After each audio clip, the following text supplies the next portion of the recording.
करेंगे यूरोप की। इन दिनों भीषण गर्मी के महासंकट से जूझ रहा है। प्रचंड गर्मी के प्रकोप से लोग परेशान हो रहे हैं, कई लोगों की मौत हो चुकी है। लेकिन भारत की अगर बात करें तो मानसून देखिए आने से पहले ही कमजोर पड़ा है और अब सरकार इसके लिए प्लान भी तैयार कर रही है।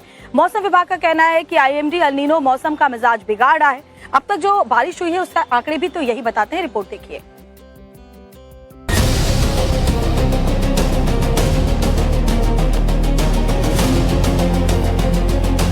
दूर प्रशांत महासागर में उठ रही एक हलचल देश के किसानों और कृषि मंत्री शिवराज सिंह चौहान की चिंता बढ़ा रही है और वो है El Nino. El Nino active हो चुका है और वो लगातार मानसून को कमजोर कर रहा है। खरीफ सीजन की फसलों धान, मक्का, बाजरा, ज्वार, दालें और तिलहन पर इसका असर पड़ने लगा है। केंद्रीय कृषि किसान कल्याण मंत्री शिवराज सिंह चौहान ने अल नीनो के संभावित प्रभाव को लेकर हाई लेवल मीटिंग की, जिसमें ये फैक्ट रखे गए कि अल नीनो के प्रभाव के कारण देश में अब तक सामान्य से 43% कम वर्षा दर्ज की गई है और 315 जिलों पर कमजोर मानसून का खतरा मंडरा रहा है। कृषि मंत्री ने कहा कि केंद्र सरकार ने अल नीनो से निपटने के लिए पूरी तैयारी की है। राज्यों को आवश्यक दिशा निर्देश जारी किए गए हैं। किसानों से पर्याप्त नमी और 75 से 100 मिलीमीटर बारिश होने के बाद ही बुआई शुरू करने तथा कम पानी में उगने वाली फसलें, मोटे अनाज और दलहन को प्राथमिकता देने की अपील की। मंत्री ने भरोसा दिलाया कि खाद बीज का पर्याप्त भंडार उपलब्ध है और देश की खाद्य सुरक्षा पूरी तरह सुरक्षित है। साथ ही मंडी और खुदरा कीमतों की निगरानी तथा जमाखोरी रोकने के निर्देश भी दिए गए हैं। अब सभी का बात करेंगे यूरोप की। इन दिनों भीषण गर्मी के महासंकट से जूझ रहा है। प्रचंड गर्मी के प्रकोप से लोग परेशान हो रहे हैं, कई लोगों की मौत हो चुकी है। लेकिन भारत की अगर बात करें तो मानसून देखिए आने से पहले ही कमजोर पड़ा है और अब सरकार इसके लिए प्लान भी तैयार कर रही है। मौसम विभाग का कहना है कि IMD एल नीनो मौसम का मिजाज बिगाड़ रहा है। अब तक जो बारिश हुई है उसका आंकड़े भी तो यही बताते हैं। रिपोर्ट देखिए।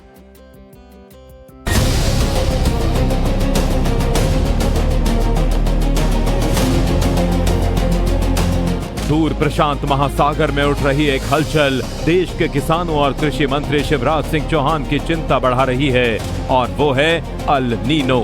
अल नीनो एक्टिव हो चुका है और वो लगातार मानसून को कमजोर कर रहा है।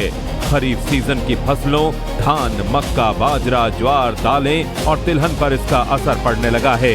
केंद्रीय कृषि किसान कल्याण मंत्री शिवराज सिंह चौहान ने अल नीनो के संभावित प्रभाव को लेकर हाई लेवल मीटिंग की, जिसमें ये फैक्ट रखे गए कि अल नीनो के प्रभाव के कारण देश में अब तक सामान्य से 43% कम वर्षा दर्ज की गई है और 315 जिलों पर कमजोर मानसून का खतरा मंडरा रहा है। कृषि मंत्री ने कहा कि केंद्र सरकार ने अल नीनो से निपटने के लिए पूरी तैयारी की है। राज्यों को आवश्यक दिशा निर्देश जारी किए गए हैं। किसानों से पर्याप्त नमी और 75 से 100 मिलीमीटर बारिश होने के बाद ही बुआई शुरू करने तथा कम पानी में उगने वाली फसलें, मोटे अनाज और दलहन को प्राथमिकता देने की अपील की। मंत्री ने भरोसा दिलाया कि खाद बीज का पर्याप्त भंडार उपलब्ध है और देश की खाद्य सुरक्षा पूरी तरह सुरक्षित है। साथ ही मंडी और खुदरा कीमतों की निगरानी तथा जमाखोरी रोकने के निर्देश भी दिए गए हैं।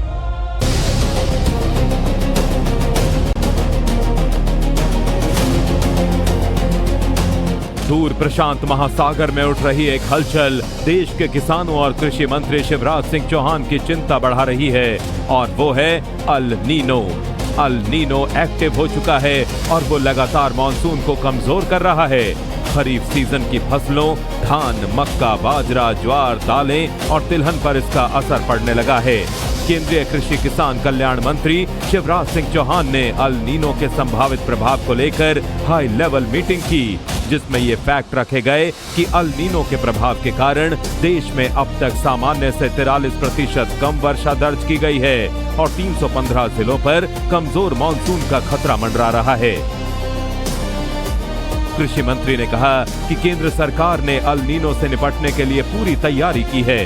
राज्यों को आवश्यक दिशा निर्देश जारी किए गए हैं। किसानों से पर्याप्त नमी और 75 से 100 मिलीमीटर बारिश होने के बाद ही बुआई शुरू करने तथा कम पानी में उगने वाली फसलें, मोटे अनाज और दलहन को प्राथमिकता देने की अपील की।